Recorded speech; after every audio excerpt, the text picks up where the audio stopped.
Fatherhood. It was 8 years ago this past week, my dear friend George and I both became fathers for the first time. It's like this parallel journey the two of us have been on. These two girls, my two boys. A week or so, our dear friend Pete here, he joins the struggle. So George and I, we're gonna try and break it down for him. What to expect when you're expecting. It's like the non-Regents Deluxe Dad Edition. So get your spoof, towel the door, lock it behind you, the sit just all out, whatever else it is you reefer heads do. Join us. It's $5 buzz. Mansplaining fatherhood. Pete, first pro tip. Get out of the dungaree haberdashery here. Get yourself to Costco. They got Levi 505s for $29.95. This is $5 buzz. Dad edition.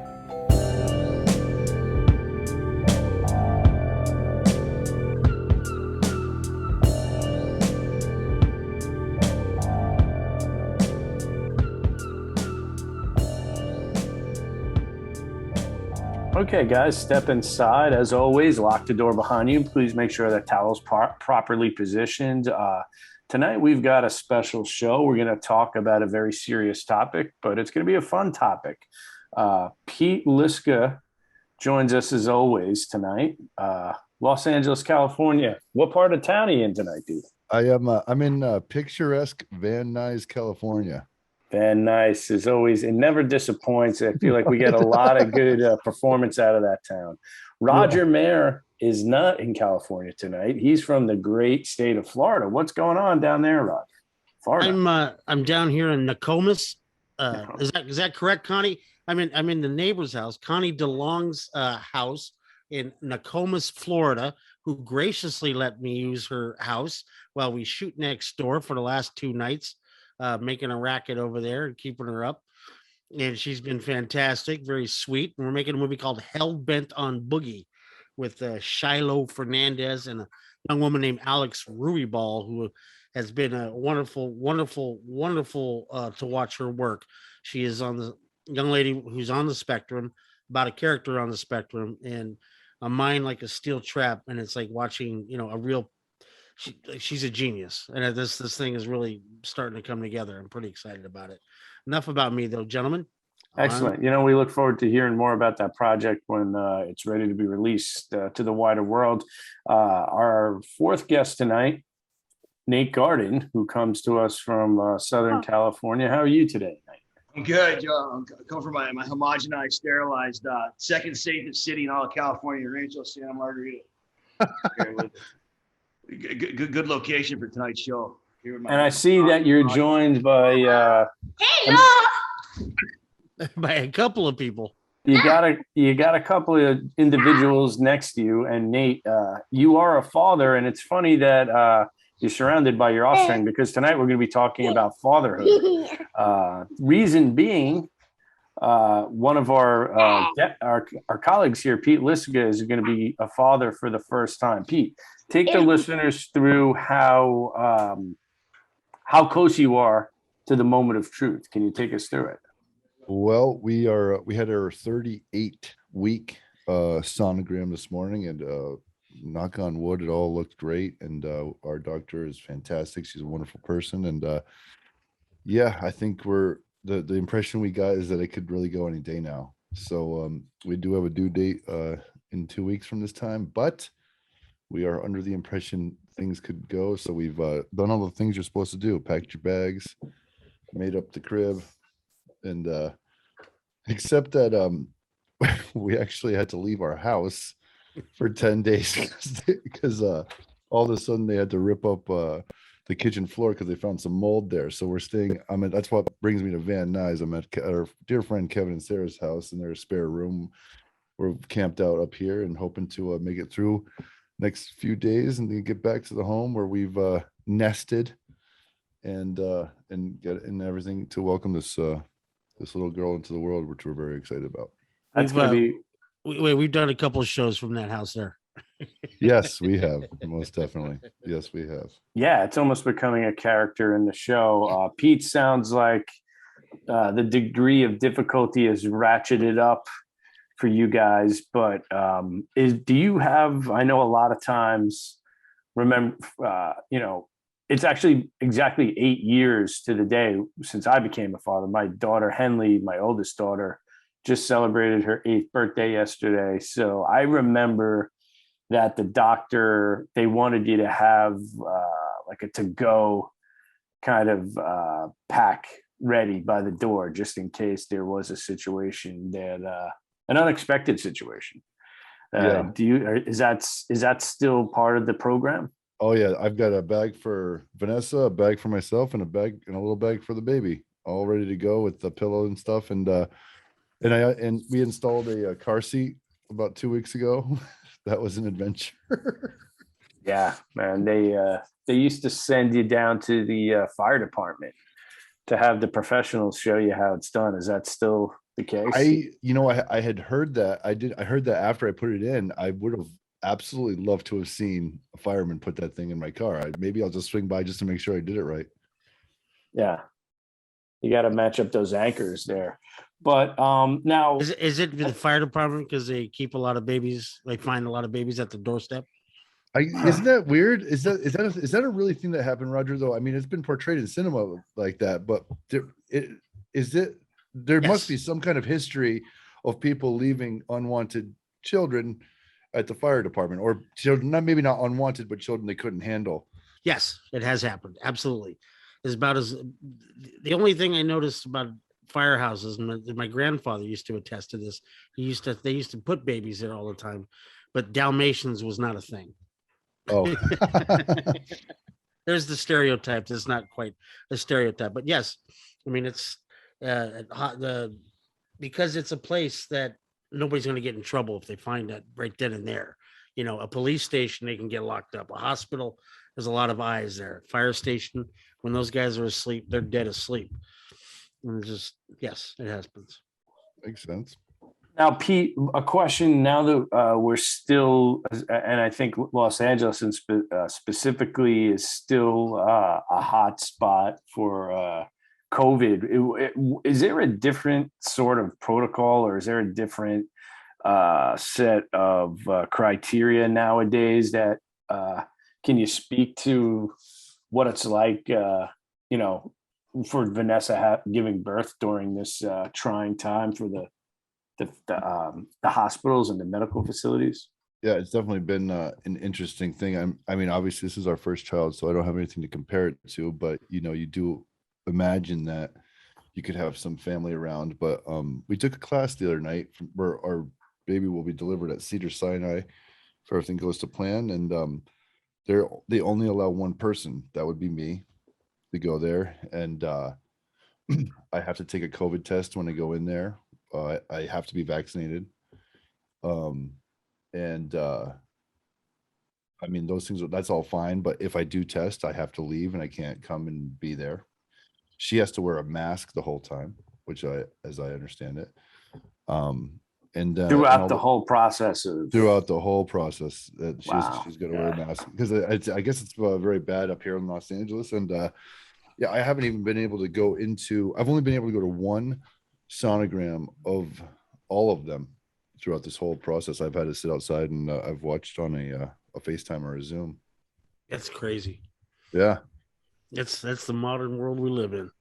yeah, it's kind of strange for sure, especially because you have questions and you want to be there. And Yeah, I mean, it's those are like I said, the degree of difficulty is a lot higher. And I just remember my wife, she was in labor for like 24 hours, and like she couldn't eat, she couldn't drink any water. And now I'm thinking, now you have to worry about all these other circumstances that, just only a couple of years ago didn't exist.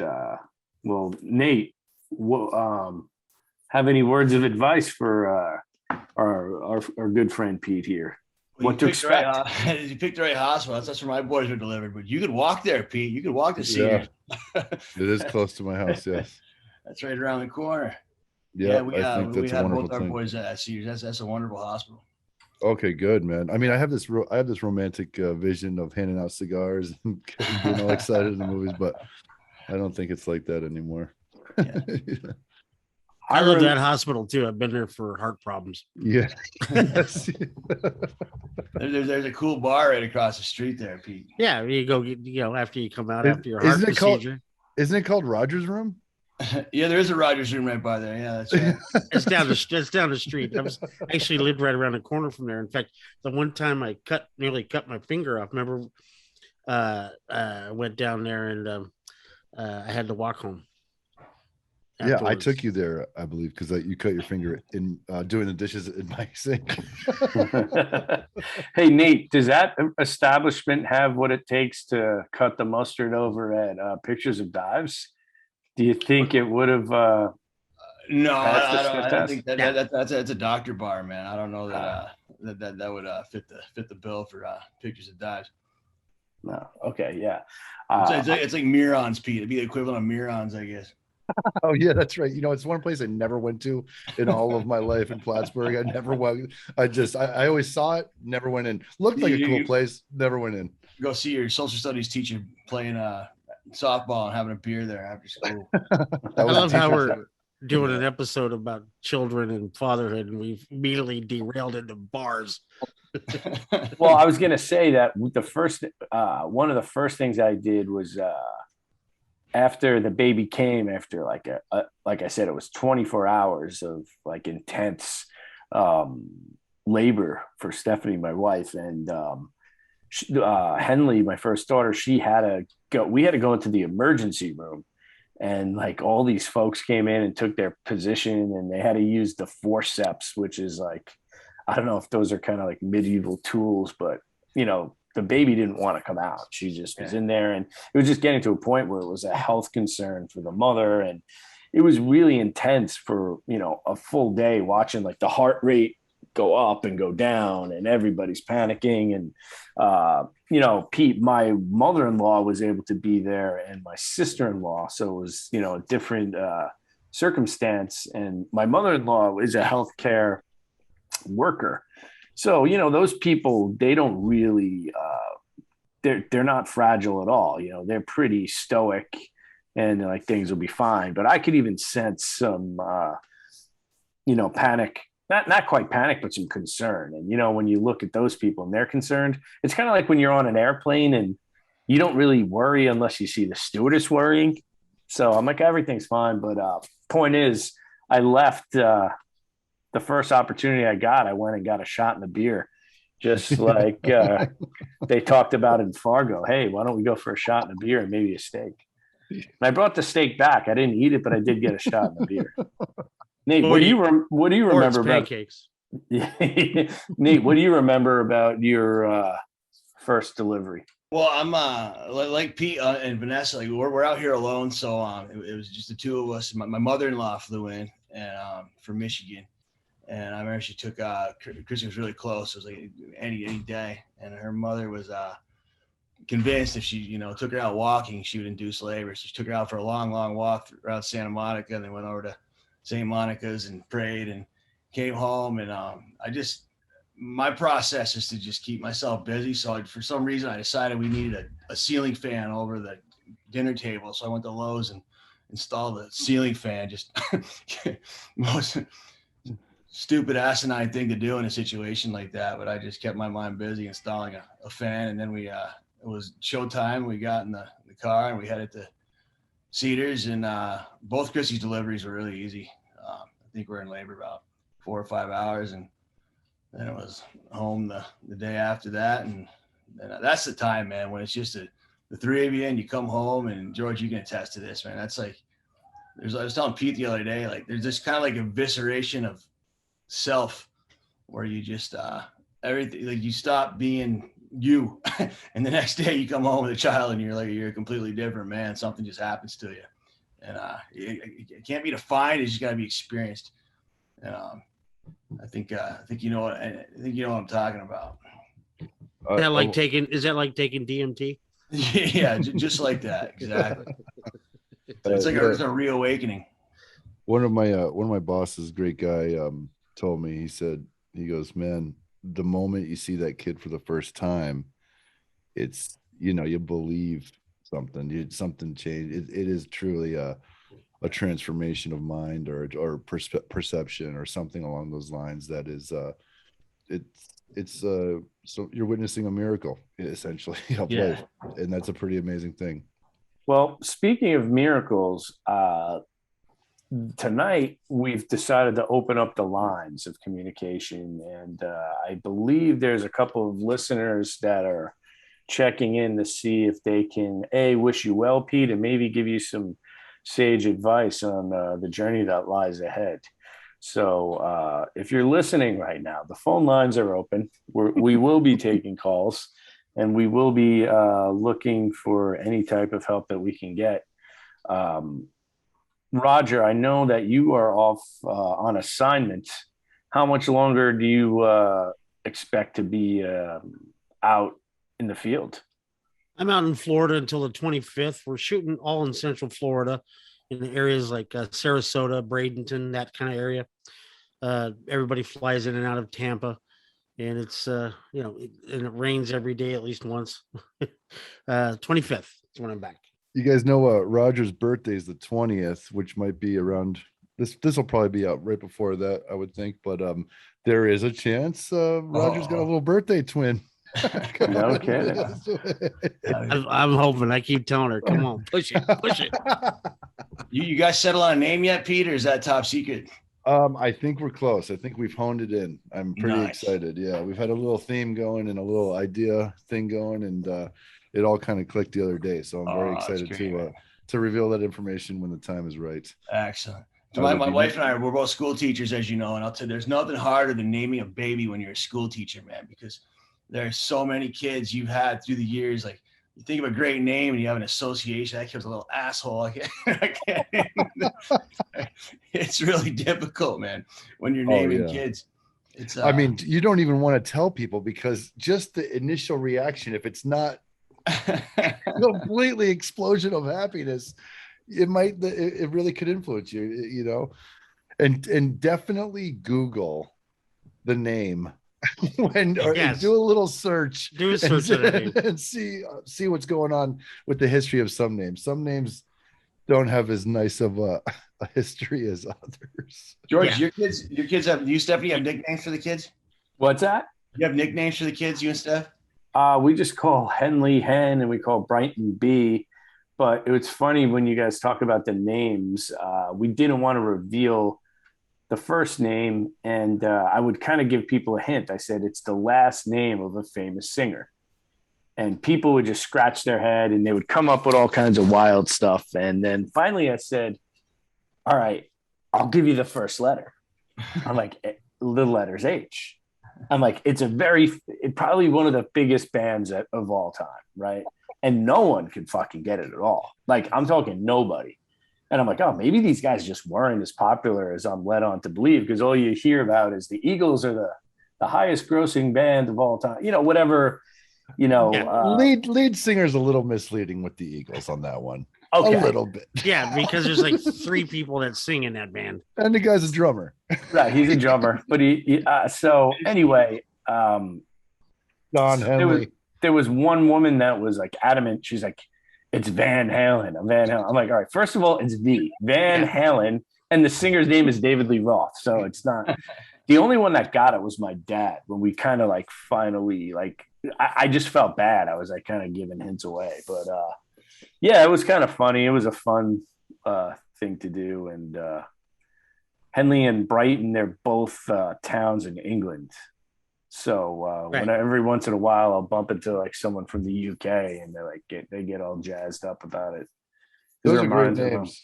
Those are great names. And it also, I mean, that's interesting. I didn't know they were towns in England, or if that was why or whatever, but you do have an interesting affinity for English culture and English in the English language.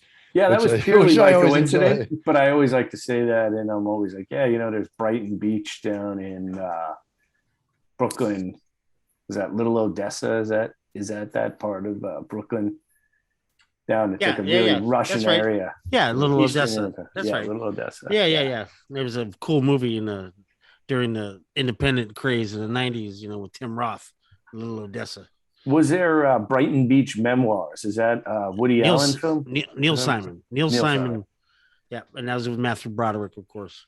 Yeah, that was a good movie. So Yeah. I mean, I don't. I'll trust your judgment there. I guess we don't need to rewatch that one. So, guys, while we're waiting for a caller, why don't we cut the break here? We'll pay some bills and then we'll pick this one back up. hey, we have a quick favor to ask. We want to get the word out, and the way to help is for you to subscribe to us on either Apple or Spotify. And it would be really huge if you give us a rating and a review. Much love. Guys, as fathers, I have a question for you, and Roger, weigh in on this too, because you might have some thoughts.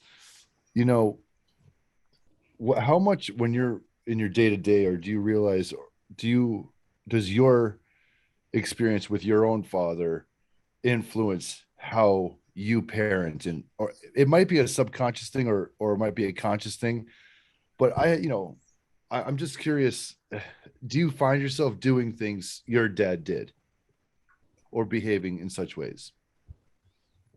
I do. I kind of just notice that sometimes the kids, even like my younger daughter, Brighton, kind of does a process that I do. I was a big prepper in terms of like, all right, I got 5 days of work. So I would have like 5 work outfits prepared. I'd have like everything like lined up because I figured I'd try to be as efficient as possible, wake up, get dressed, go out the door. And my grandfather, I guess he would do the same thing. My aunt would say he would lay out his wallet, his watch. Everything was like completely almost like, I guess it would be on a movie set. The actor comes in and just steps right into the costume. And my dad did that. I did that. And I noticed my daughter Brighton is doing the same thing. So it's just kind of interesting the way they observe things, I guess. But, I guess more directly, I feel like I hear myself saying things that my father would say. It's like you said, it's just like inherent. It's just like some of the phrases and just some of the behavior. I think for me, yeah, I do notice that. I find it really interesting. Pete, I just wanted to let you know that the caller is finally coming through. We have a caller. We have a caller coming into the program, and it looks like it's coming from Western New York. As soon as the producer, of course, it's coming from Western New York. It's coming from Western New York, and as soon as the producer can get him up, caller, are you there? Silence. Nothing but radio silence. I think there might be a muted line on the out there it looks like the call is coming in from Rochester, New York. Oh, geez, George, really? Is that me? Yes. Hey, Rick, guys. It's Rick from Rochester. Yes. It says Rick in Rochester. What's on your mind tonight? Well, I'm here for the dad convo. Yeah. Rick's So a father of boy like I. Welcome, Rick Premo. How you doing, man? I'm good, man. How are you guys? Good. We're talking all things fatherhood, more or less, in our own way here, and we know that you're a dad, and wanted to welcome some fresh blood and some see if there was any interesting insights you'd have in the way of fatherhood. especially Rick, for he's got a son like you guys have got girls. George has his 2 girls, and Pete, you're gonna have a girl. Rick and I have boys. And I was it occurred to me today, man. I know nothing of raising daughters, and let me know if I'm out of line here. That's as foreign a concept to me as like Egyptian hieroglyphics are like fish. Like I don't get. I don't know the first thing about it. But I remember when I found out I was gonna have boys, I was kind of relieved, just because just the whole, not just like some guy's gonna come along and date my daughter and all that whole thing down the road that you think about. But then, like a friend of mine, Dalton, he's got twin girls and an older daughter, Sadie, that Hunter was friends with in preschool. They're family friends of ours now. That's another thing you'll find out, Pete. You become friends with the parents of your kids' friends. That's gonna be your playground. Yeah, that sounds awful. But he pointed out to me, he's like, the pressure's off when you have daughters, because like they're not going to look to me as this role model. And I'm like, oh man, you were totally right. That never occurred to me. And it was never more evident to me than it was like Hunter was like 3 years old one day and he's playing with his Matchbox cars and he just starts fucking asshole, like replicating my road rage with the Matchbox cars. No. I was like, holy shit. I'm like, they're little sponges and I gotta watch my shit, man. Like it didn't even occur to me just how much they pick up. And like what you were saying earlier, Pete, about like becoming your father, like for good or ill, like we all become our dad eventually. And it's like when you have sons and you're the lone male figure, and you're like, you really got to watch your P's and Q's. And that was a side of the coin I never considered when I was told I was having sons. I guess you just kind of, you don't, I mean, of course you realize it. I mean, we're always mindful, but I mean, it never, when I was happy to have sons, that point never really occurred to me. It's interesting. I for some reason always inherently, if I ever did have a child, I always told myself I'd want to have a daughter.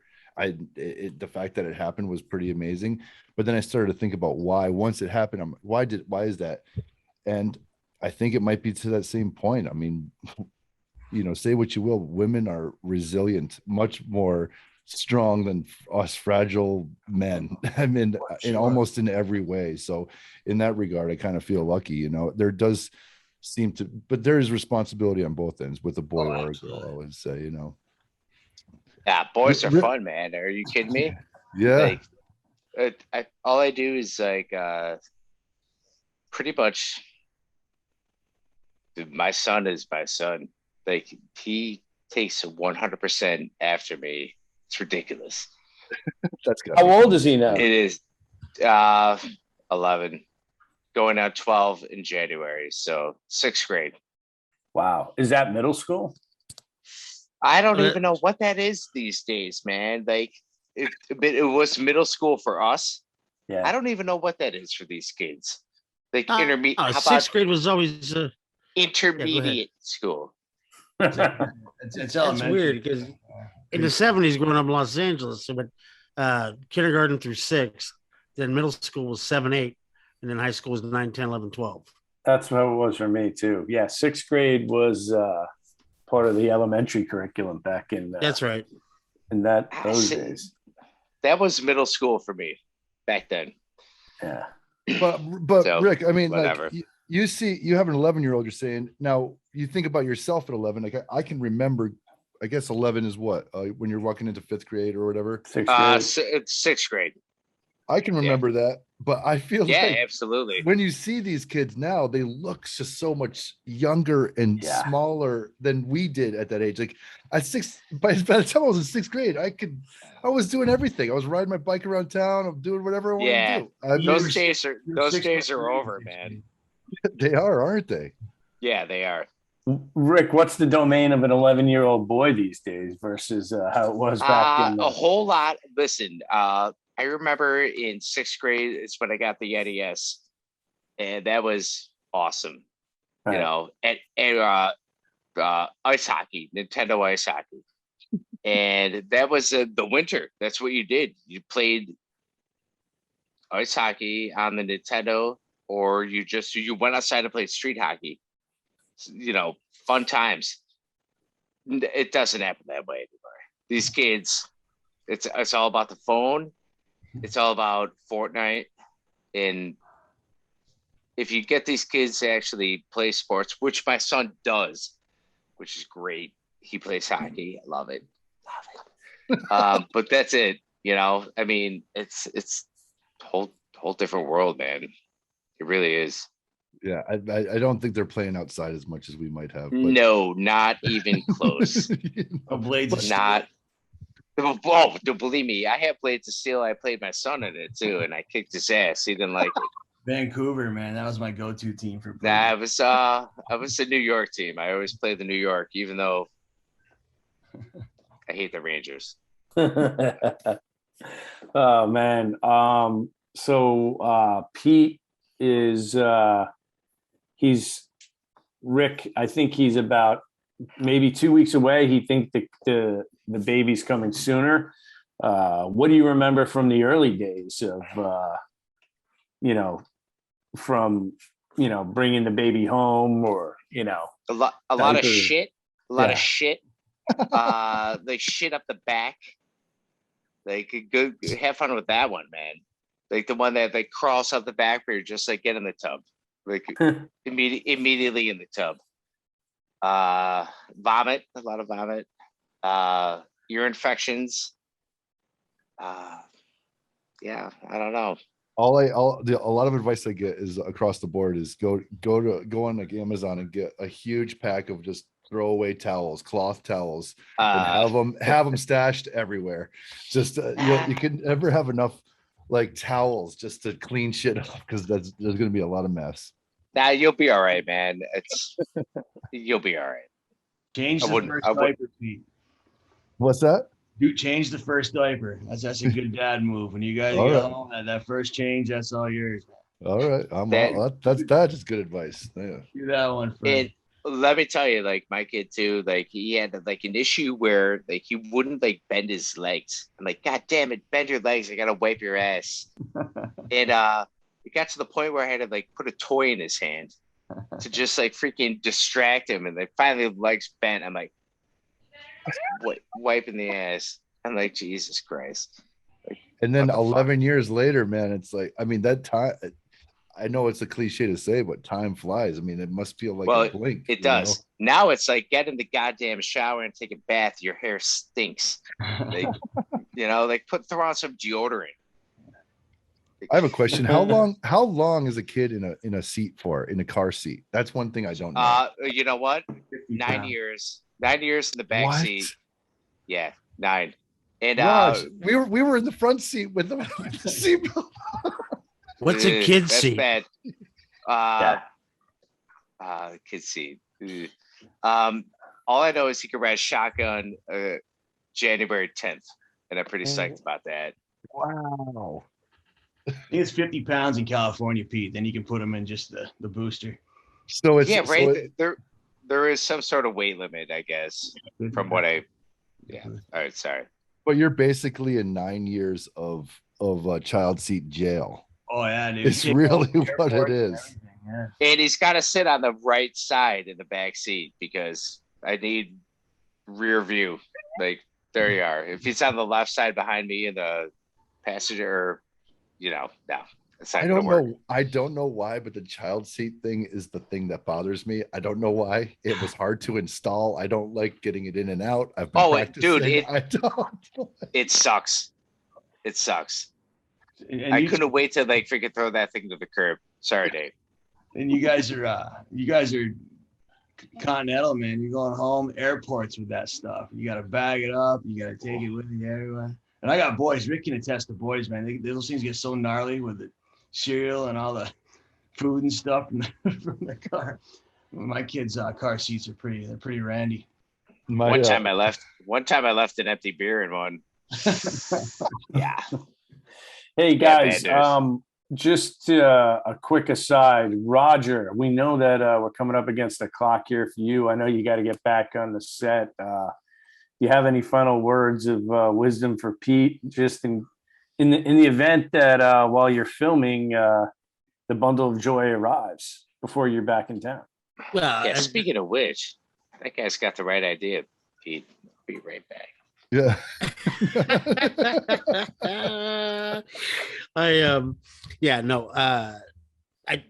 The question again was kind of, I'm in the middle of making this movie down here in Nokomis, and if this baby comes, which it probably will by the time I get back, I'm due on the 25th.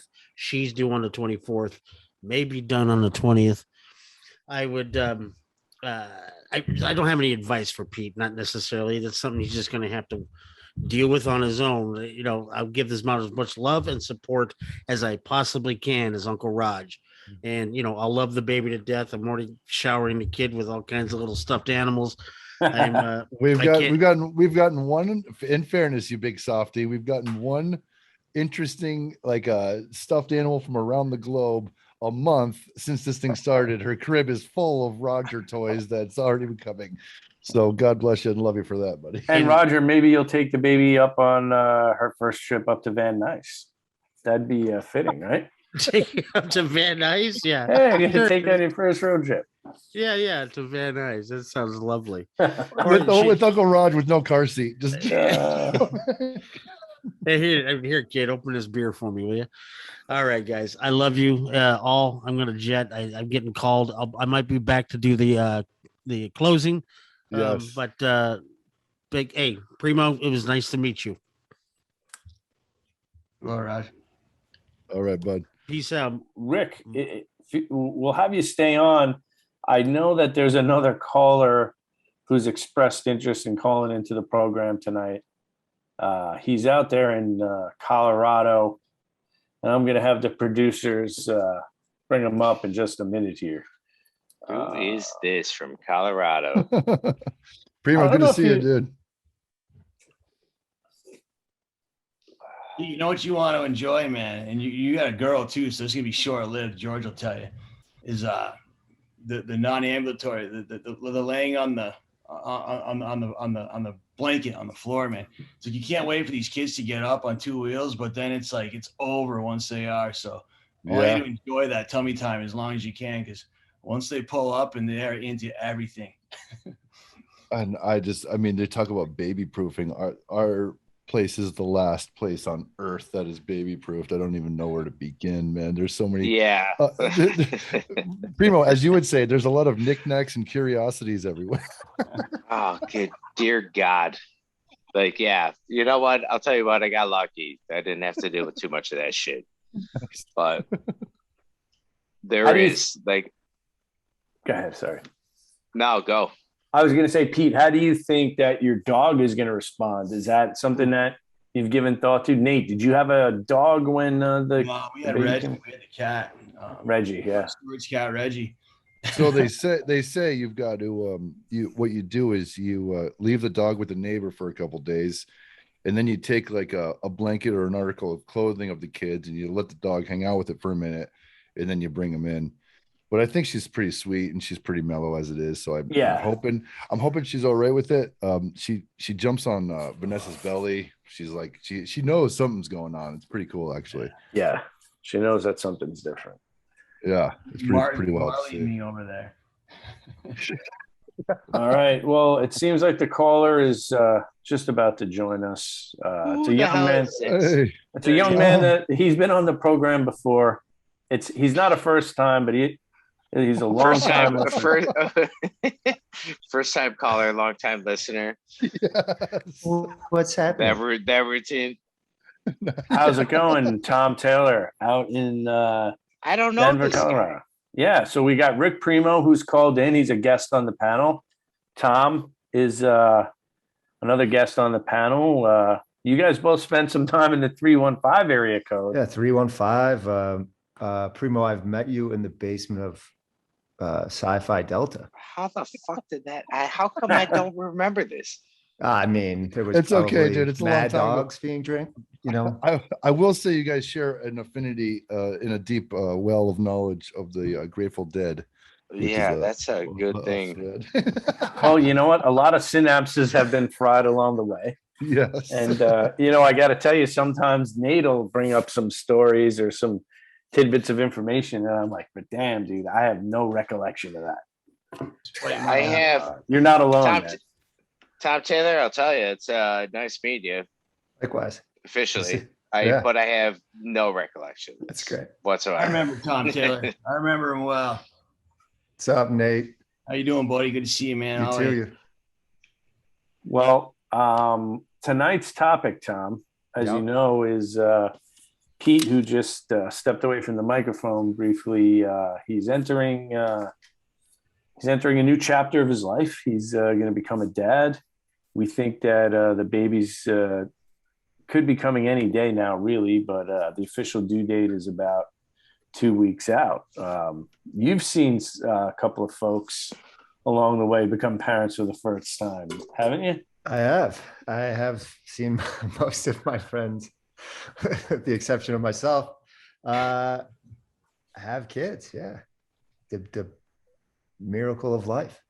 Yeah, the miracle of life. And you know, it seems like I think Nate, we were talking about this the other day, or you and Pete were saying, hey, you know, Pete's like, I'm an older gentleman to be having a kid. And you said that you became a dad for the second time was at age 41. Or yeah, 41, 42. Yeah. And you said that you're hanging out with some great, you're saying that there's some grandfathers at some of the birthday parties that you're at. And Yeah, well, living up in LA, like I was telling Pete, man, it's like Neverland, and it's like people go out there and kind of put off, you know, family for career. And well, most of the people that I was friends with up in LA were all having kids around the same time as me, or Pete's age now. When you move down to Orange County, it's a completely different different demographic. And yeah, I'll go to birthday parties, and there's grandparents that are like, you know, in their early 50s, just, you know, 4 or 5 years removed from myself. but the funny thing is, back when we were coming up, I think that was probably the more norm. I don't think it was outrageous to have your grandparents be in their 50s, right? I mean, 50 seemed old. When you were 11, Rick, being 50 seemed like an ancient, you know, riddles of the past, archaeology. Well, yeah. Yeah. And think about this. We're 6 years away from being 50. How about Yeah. that? It's insane. Try to dude. snack on that for lunch. 4.5. Yeah. 4.5. Damn So- it. We're almost like 50. Yeah. We're grandparents. Hey, Age. Tom, a couple of grays in the temple here. You have any questions for Pete, who's going to be changing diapers for the first time? Well, Tom, Tom, what's up, man? How are you? What's up, Pete? I'm great. You know, I was thinking about Pete as a dad, and I was thinking of Pete as a dad of a newborn. And I was thinking of Pete as like a dad of a 10-year-old kid and like a teenager. And I'm like, Pete's going to be the coolest dad. Damn This is right. going to be so cool. Like nuggets of knowledge, little kind of quips. And it was like making me think of like different times in my life with my dad and like stuff that he would tell me and like the way that he would communicate with me. And I think my dad would want when he wanted to like get a message across, he would whisper it to me. So I'd like really have to pay attention to what he was saying. And I used to think it was the most annoying thing ever because he'd be like, use your head. Listen to the voice in your head. And I'd be like, what does that mean, Dad? I don't even know what that means. Like freak out and run away. But yeah, I think there's certain things that the memories of my dad, and you know, I can't wait to see him again, but like and kind of hash these funny memories out. But it just made me think of like, Pete, when you were growing up, did you have like funny things like that you know, experience with your dad where he like grabbed you by the shoulder and whispered? Yeah, dude. You know what's weird is I always think we touched on this for a second before, but there was no worse punishment when I was a kid than disappointment. My dad never ever he saved that one for like most extreme situations, but when he shut off and didn't engage, that's when I was crushed. I mean, like I was always a little operator trying to get away with shit, just a mischievous person. But those few times that I crossed the line to the point where he was like not talking to me, ooh, That's tough. that was the hardest disappointment. stuff. The disappointment, I think, that was the very, very hardest stuff. And just to think to, you know, touch on what you're bringing up, and what I think is interesting about all of us and maybe a generation or Generation X, because you know, our parents are baby boomers, and you know, my dad also said stupid shit like if they said I had ADD at school, my dad said we were too poor to have ADD. Or if I said I was depressed, my dad's like, we're too poor to be depressed. We don't have time to be depressed. You know, and that was a mentality. Whereas I think now we're all a little bit more, we all lived through the 90s. We all understand artistic expression. We understand feelings a little bit, not to the extreme that it might be at now where everybody gets a trophy. But at the same time, I don't think we're discounting certain things and in feelings and growth like that. And I think that, you know, that's a good thing. And the maturity that, I mean, Nate, some of the things that you say to me through our friendship over the years are very poignant and deep. And that's from someone that's there paying attention and observing. And that comes from all of you guys. So I think that that's what makes this a worthy kind of conversation, because we're now talking about people that are well into Generation X. You know, we're in our 40s, and it's a lot different, I think, or it's hard to compare to what our parents, because our parents had a different outlook, if I may say. I think you're absolutely right. And to the point of that was kind of touched on earlier of it was not normal to wait this long to have kids. It was more normal to have kids right away, kind of a younger, like post-college, couple years, settle down, have some kids. I was talking to one of my friends just last week about our grandparents, and that generation, it was like, you got married, you stayed married, you had kids, and you just committed. Whether you liked that person, you grew away from that person, grew with that person, you just got married, you had kids, and that was it. And I was like, man, things were simpler back then because there was no out, there was no option out. But then my friend said, but people were probably miserable. Yeah. And just living in misery. Yeah, of course. And they were just, there was no escape. So anyways, Pete, psyched for you to be a dad. Well, I think we can all be, Things have changed. I appreciate what you're saying. The stigma of divorce and different families and all that is gone. That is one thing that we should be happy about, because people, I don't think you can be a parent in your best way possible if you're in a loveless or not compatible situation with a partner. Right. I mean, some people can make it work, some people can't. Being truthful about where you are and who you love and what you do is going to benefit your kid more than hiding things and sweeping things under the rug, as past generations have tended to do because of society and such. Yeah. And I think the point I'm making too is that when you're ready and to bring a life, it's a more serious, thoughtful process that you're more committed to and extremely ready to handle and take on in a way that you might not have been at 26, or me, for example, at 26. Rick, I got a question for you. Yeah, so tell me. 11-year-old son. Now, yes, musical taste is starting to develop, and I know you're very strict about your own musical taste. Yes, yeah, great. Do you think, does it make question. you nervous, the direction that this kid might be going in, or are you confident it might be an okay direction? Well, I'll tell you what. Today we had a fire outside, like prior to this, and we were jamming some random tunes that I have on like my Spotify mix, like 500 tunes, whatever. And there was a lot of like just not Grateful Dead, Rolling Stones, Led Zeppelin, Doors. So picture where that's going. But he kind of dug like the Chemical Brothers, and there's a Herbie Hancock tune that popped in there too. Well, whatever. Like he was in it, like a random U2 song, but he actually enjoyed it. I'm like, what do you think of the mix? It's pretty good right now. And he's like, yeah, I'm freaking loving it. I'm like, good. You know, he sounded like Post Malone. Hey, some people say Post Malone's a very talented young man. I don't know anything about the guy. I can't even relate, man. He's from upstate New York. Is he a Syracuse guy? Baldensville. Wow. Oh, he's at Syracuse. All right. Yeah. But anyway, so yeah, I mean, I got my kid a little bit on the Grateful Dead.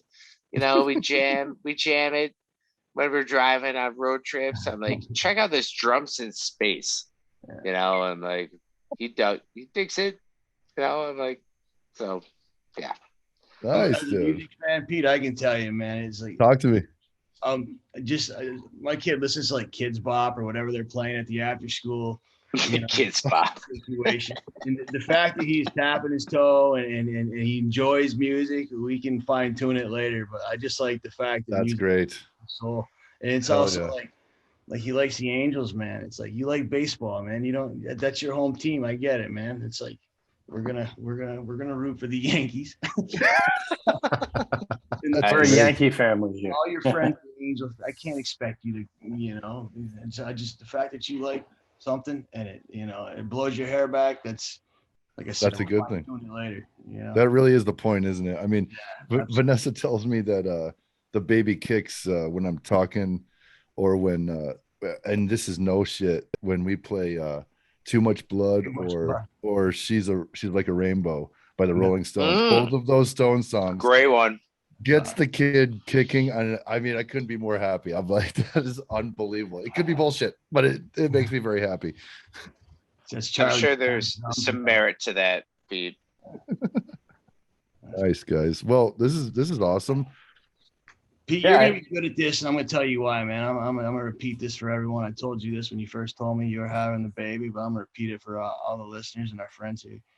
You're the one friend of mine, buddy. Like, you and I have woken up the roosters many a time, and those heady conversations and talking about our hopes and dreams. You're the one guy, dude, that as far back as I can remember talked about wanting to be a dad. Most of us, it sprung on us, and we go like you were all about it like 15, 20 years ago, man. You would talk about that. Like, I want to have kids one day. And that's so rare, man. And like, you have that in place already. So you're good to go, man. That's awesome. That's a really lovely sentiment, man. I really appreciate that, because I feel an excitement I haven't felt in a long time. I honestly do. I really, really honestly do. So, hey, Pete, not to interrupt, but do you know if it's a boy or a girl? It's a girl. We got a little girl coming. So cool. Yeah, good luck with that. That's the best I can tell you. Thank you, man. That's the best I got. That's the best I got. Rick missed my road rage story. That's right. Yeah, man. Pete, I was just gonna say that what I always told people, I mean, it's, you're kind of in the final innings here, but I would always say do whatever you want to do for yourself now, whether that be an extended amount of time on the toilet, whether that's reading a book, whether that's just laying on the couch. Like, I would get all that stuff in, because like I'm trying to remember a time where I just like goofed off on a full Saturday and watched like an entire day of college football and drank and just did whatever I wanted to, quite frankly. So yeah, those days end pretty quick, man. Yeah, those days are over, but the new life is coming. I think you're well prepared, you're well equipped, and there's no days off. It's just like it's always on. It's always showtime, right? But it's just amazing though what you're saying though. If I can just jump in and say, I'm doing more now and taking on more, and it feels fun.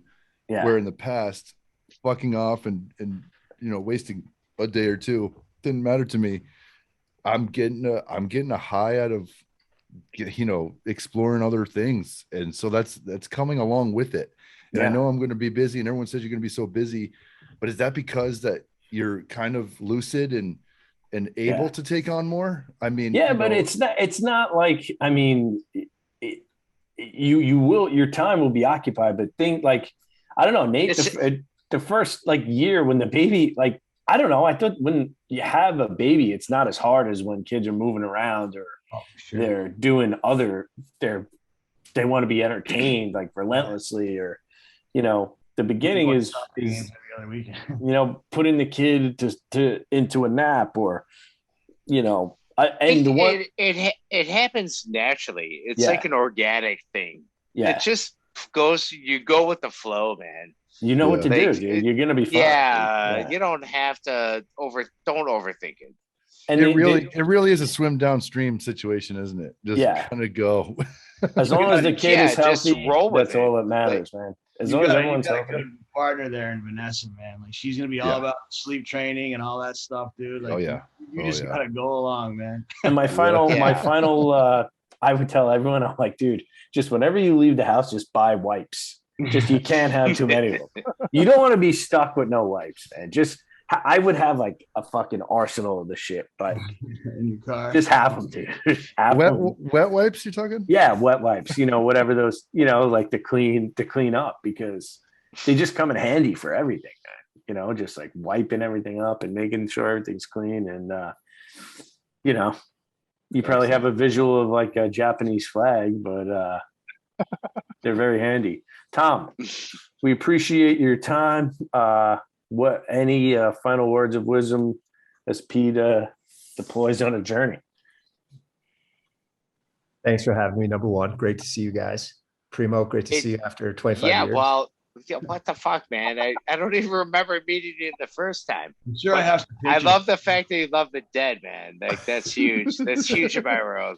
Awesome. Likewise. No, Pete, I think, you know, I tell people all the time, like, I hope I only have girls, baby girls. I think they're the best and they bring out a different side of your character and your personality.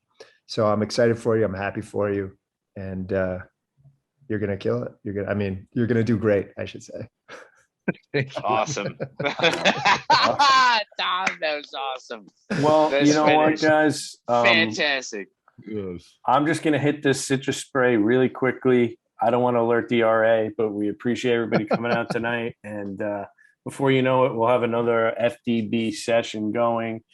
We won't let Robert Reedpath in the door, but you guys are welcome anytime. Well, but he's gonna drink all my Snapples, man. What the fuck? All right, guys. I'm going to run and grab some combos from the machine down the hall. Just make sure you shut that door behind you, and we'll have the fan going, guys. Thanks so much. Drop a beer ball in front of the RA's door. George, before you shut it off, it bears mentioning, you know, this was Nate's idea, and I thought it was fantastic. And you know, Nate. It was actually pretty cool to hear your guys talk about your experience, especially given my situation as it is right now. You know, it gives me really left with a positive vibe. And Rick, thanks for joining, dude. As a dad, I really appreciate that as well. And Tom, dude, great to see you too, my man. You know, George, this was awesome. Nate, great idea. And you know, thanks a lot, guys, because you know, it does help cope with whatever nerves might be happening. This, man. I do. You'll get through it, man. You got it, man. Yeah, man. Thank you, guys. I got two of them. Nothing to it, Peter. Nothing to it. Dude, I tell you what, Nate, if I'm half the dad you are, I'll be a very, very happy man, dude. Honestly, I mean that.